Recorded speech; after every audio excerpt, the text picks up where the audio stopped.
Well, good morning. Today we are going to make our Thanksgiving dinner and put it in jars. This is canning raw turkey. I bought about 5 pounds of turkey at the market. I didn't buy a whole turkey, but you could do this with your Thanksgiving turkey if you wanted to, or it's much easier to just buy parts that are already cut up. See, this is a half turkey breast, frozen and thawed. And it is $2.19 a pound, which is not a bad price, not a cheap price, but not bad considering today's prices. And it's about 3 pounds. So 3 pounds of breast, plus it's got bone in there. And I also bought a couple of thighs. And the thighs were $1.99 a pound, and I have a little over 2 pounds. So I've got about 5 pounds of turkey here. And by the time I debone this, it's going to be about 4 pounds, which will be enough to fill my 4-pint jars. And I like to use wide mouth jars when I cook meat because it's much easier to get the meat out. You know, after you cook it, it sort of sticks together even though it's chunked. And it's a little more difficult to get it out of the regular mouth jars, but the wide mouth jars are perfect for meat. So let's go ahead. I'm going to cut this meat off the bone and we'll get started with cooking it. And then we're going to put this in jars, and we will have jars of turkey available when we want them for Thanksgiving or any time during the year.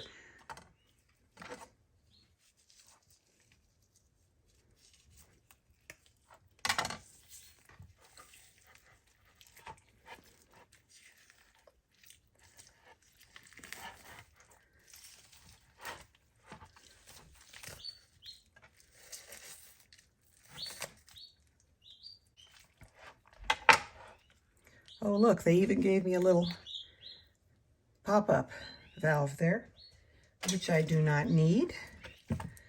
So this may very well be a turkey from last year that's been frozen, which is fine. Okay.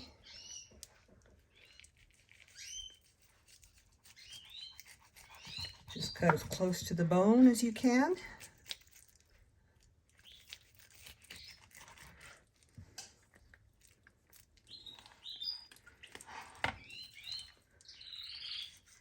Be careful of your fingers.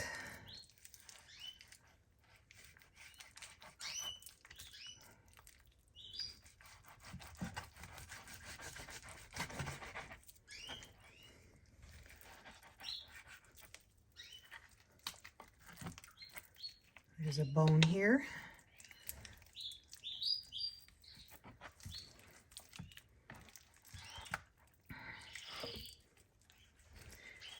And it certainly doesn't have to be perfectly cut. We're just going to chunk it up in jars. Okay, so there's a big portion that I'm going to cube, and I'll get whatever meat I can off the bone here, and then I'm going to just throw this bone in my freezer for the next time I make chicken broth. This turkey is also poultry, so I usually label, if I mix it turkey and chicken, I usually label my jar as poultry broth because it will have a little bit of a different flavor than just chicken broth.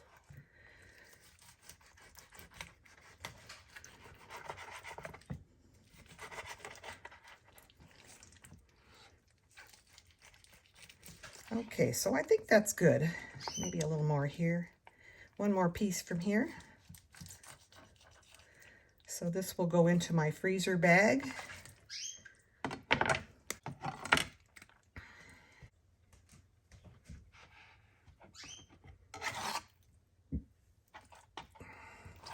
So I'm going to cut mine in about 1-inch chunks. And when I serve this, I'll make a nice gravy out of the sauce that's left. And we have the chunks, and we can serve it over mashed potatoes. You could serve it over rice or noodles. You can make stuffing to go with it. But it really is nice to have a turkey dinner whenever you want to have it. And by the time summer rolls around, sometimes you might be craving something a little different for dinner. A lot of us only have turkey at Thanksgiving, but you could have it any time of the year if you so desire.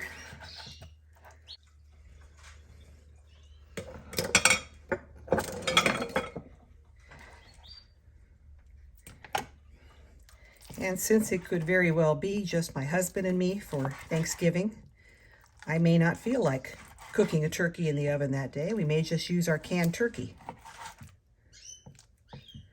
So we'll see how that goes. Another uncertainty this year is availability of turkey. I've heard that there's going to be shortages, so I saw this fairly decent sale on turkey, and I thought I'd take advantage of that. That's a good benefit of canning. You can take advantage of sales or availability, and you don't have to necessarily eat it. I mean, it's not Thanksgiving now, but I bought this anyway. Can it up, and you're good to go whenever you want turkey. And what I do also is I'll mix the white and the dark meat in the jar. You don't have to. You can just can a white meat only, or breast only, or thigh meat only. I kind of like a mixture. The breast meat can be a little dry. And here we've got the beginnings of our project.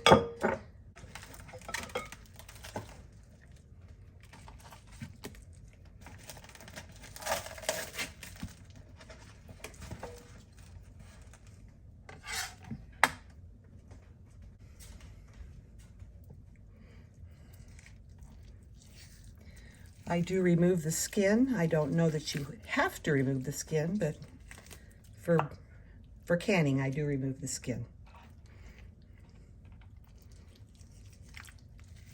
When you're baking it in the oven, you might want to have crispy skin, but of course you don't have anything crispy when you're canning, so I just discard the skin. And it takes the fat off too. You can leave a little bit of the fat like this for a little more flavor.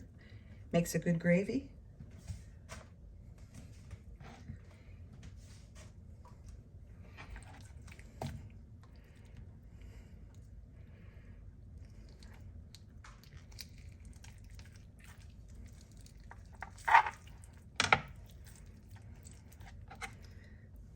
Okay, I'm going to just remove half at a time here. Deboning stuff can be a little tricky, but I don't feel too bad if I don't get all the meat off the bone, because it makes a really good broth later on when we're ready to make broth.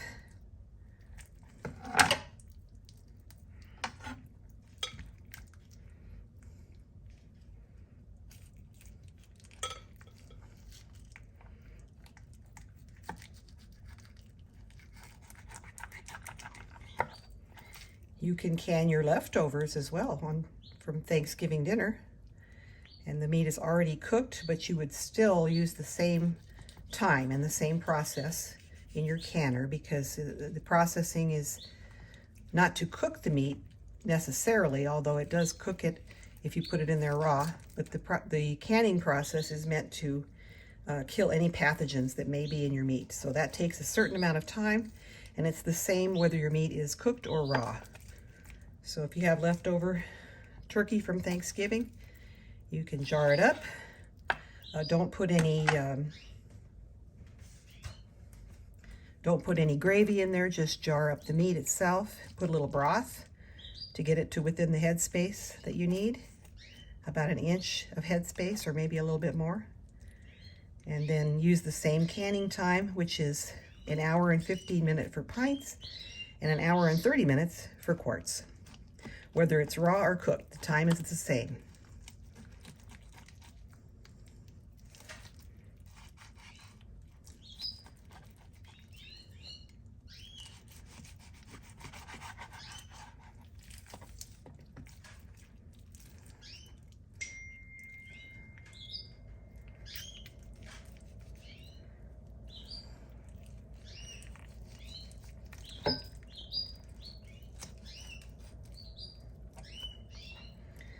Yeah, it's a little bit laborious to debone things, but this is going to be the most time-consuming part of what we're doing today, other than the cooking time.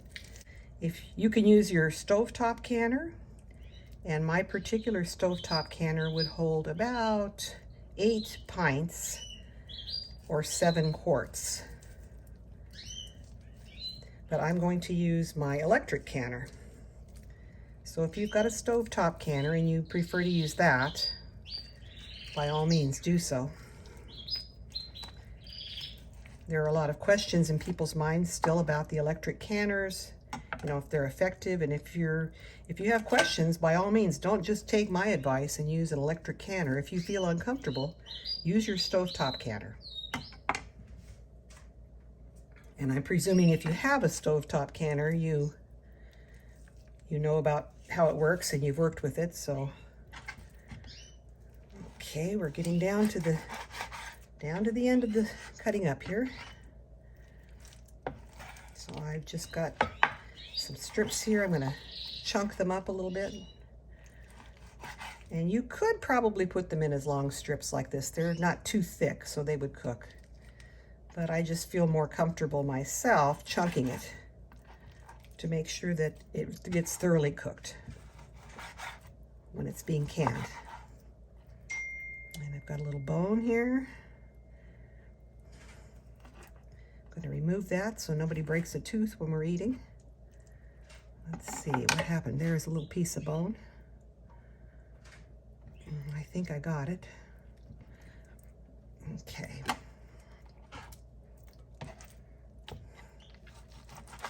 I know I said earlier that I was going to chunk it up off camera, but I thought maybe you'd enjoy watching the process. If you don't, certainly you can fast forward to where we're going to cook. Put it in the jars. Here's a little more gristle from the end of the thigh there. I'm going to just throw that in with my frozen bones. That's about it for that. Okay. Now, last time I canned this, I threw in some onion powder and some Old Bay seasoning. And it came out a little too salty for my liking, so I think I'm just going to can it with no spices. And I can always spice this at the end. Spice this when you take it out of the jar. I'm not even going to put any salt. We are a low salt household here.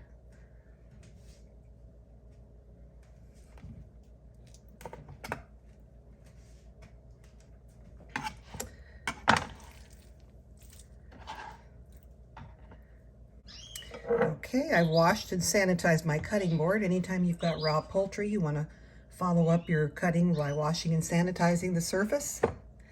We've got the turkey in a bowl. Here are my wide mouth pints. We're going to fill those with a mix. I'm going to mix up my white and dark meat turkey here.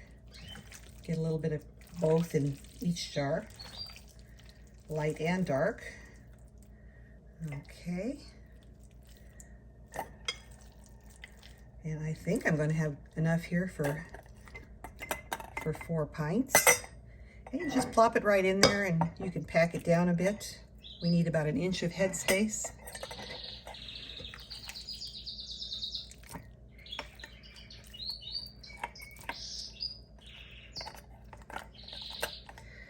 That's why when buying this meat, I plan ahead how much I'm going to need. I know I'm going to need 4 pounds of meat for 4 pints. And I bought about 5 pounds because that's got the bone included.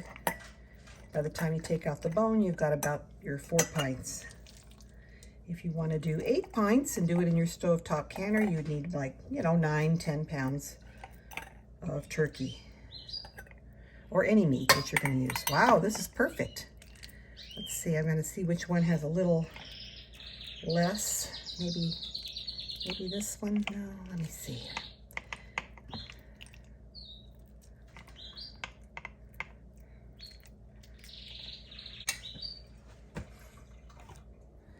So here's where your advanced planning comes in handy. I used that 5 pounds of turkey that I bought at the store. It made 4 pints, which I knew it would. We've got to leave about 1 inch of head space. I can still pack these a little bit more if I'd like to. This is going to make its own juice as it cooks. We don't need to add any broth. And you could add spices if you'd like. Let's see. You could add salt, pepper, sage, Okay, I decided I was going to add a little bit of spice to each jar. This is a salt-free mix. About a half a teaspoon of 21 seasoning, half a teaspoon of onion, half a teaspoon of thyme. But you can put whatever spices you like.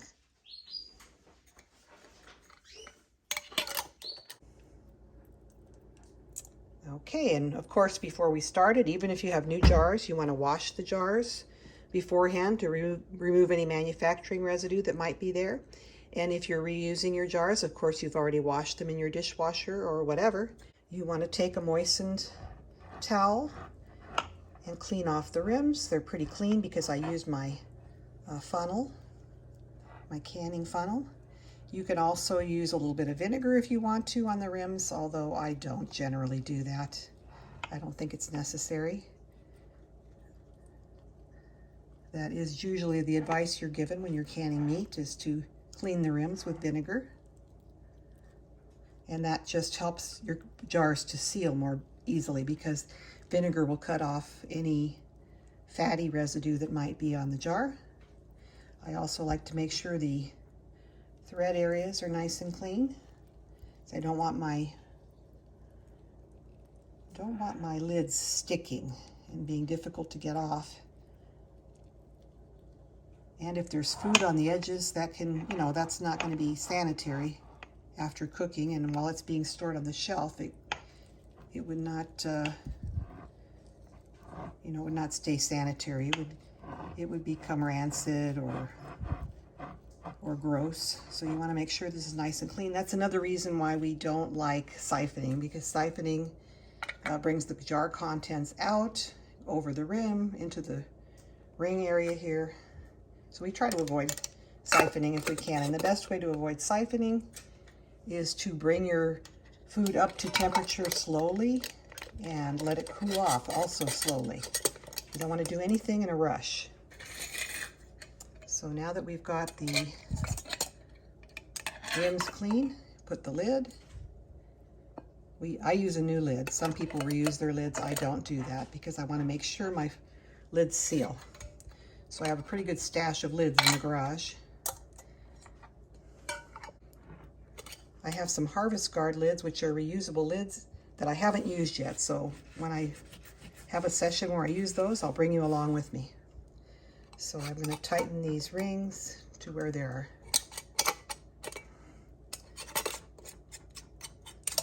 finger tight. It's a little hard to do it with one hand holding the camera, but that's fairly tight. You don't want it too tight because air has to vent out from the lid while you're cooking. That's the whole purpose of the two-part lids, is for air venting during the cooking process. Okay. Alrighty, we have our Instant Pot Max, which is the only Instant Pot that can be used for canning. Whatever canner you're using, you want to put a rack on the bottom so that the heat from the bottom doesn't crack your jars. I have filled mine with some water, and my instructions say enough water to cover the bottom of the jars, a third to a half way up. So let's put our jars in. Everything is starting off cold because we're doing a raw pack.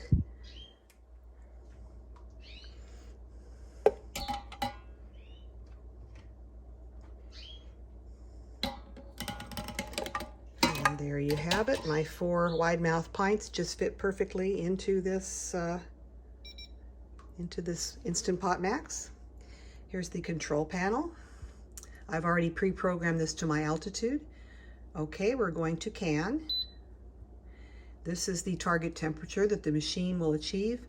This machine has a temperature probe in the lid, so it knows what temperature it needs. We're going to select max pressure. And the time is going to be 1 hour and 15 minutes. If they were quarts, it would be 1 hour and 30 minutes, but of course this machine does not accommodate quart size. So there we have 1 hour and 15 minutes. The jars are ready to go. I told you this was going to be quick and easy. Get the lid.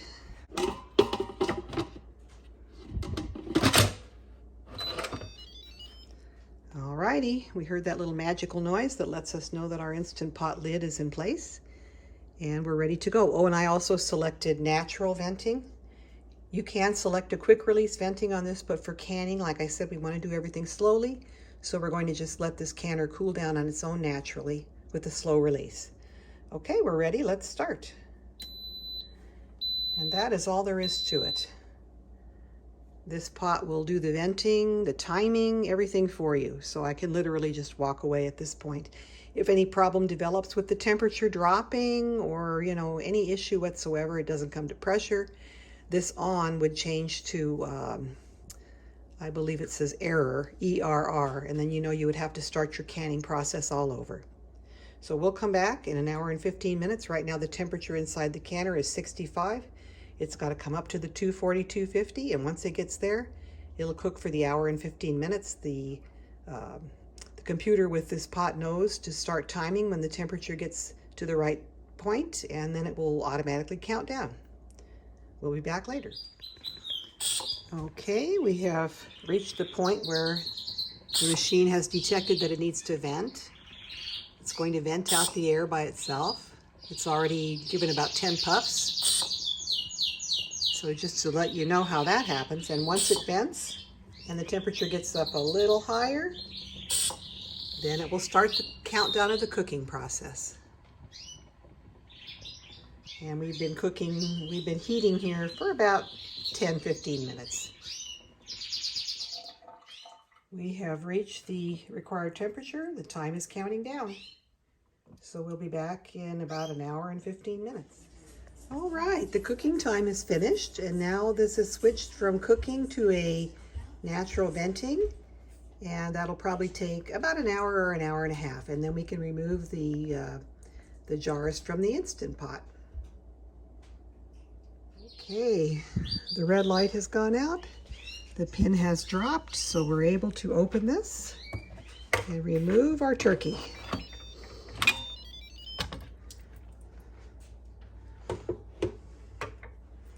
Oh boy, it smells delicious. It smells like Thanksgiving. It's a little hard to get the first one out, especially when they're the wide mouth. There we go.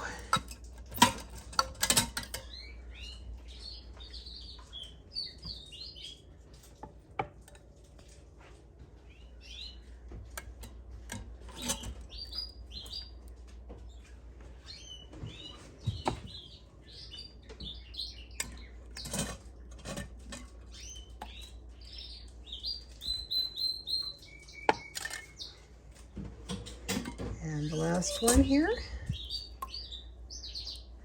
They all look really nice.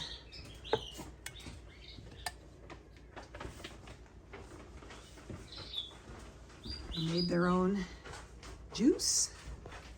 We had little to no siphonage, so great session. So we'll let these cool down, we'll mark them, clean the jars, and put them away. All right, the jars have cooled. It's been about 6 or 7 hours. I've removed the rings. I could see that my buttons have come down and all my jars sealed, but I'm going to also check by lifting them by the lid, and they've all sealed. If you have a jar that the lid does not seal, you can put that in the refrigerator and just use it within a day or two. I'm going to wash these lids by hand, dry them, and put them away. I'm going to wash the jars. I'm going to label them and put the date on here that we canned them. And this is delicious turkey. I would say a pint is good enough for a meal for two. And I'm going to show you still at the end that shows a meal that I made with my canned turkey from a previous canning session. So here we've got 4 meals that I just made in one afternoon, and all I have to do is pair up some cranberry sauce, potatoes, maybe some rolls, some vegetables, whatever you want. And this is a very quick and easy dinner to fix some evening when you just feel like having a turkey dinner and you don't have hours and hours to cook the turkey. It's delicious. Take it from me. I love having this on hand. So here's the meal that you can make with this delicious canned turkey. All you have to do is warm it on the stove, thicken up the broth with a little bit of cornstarch and water, and you're good. A delicious meal.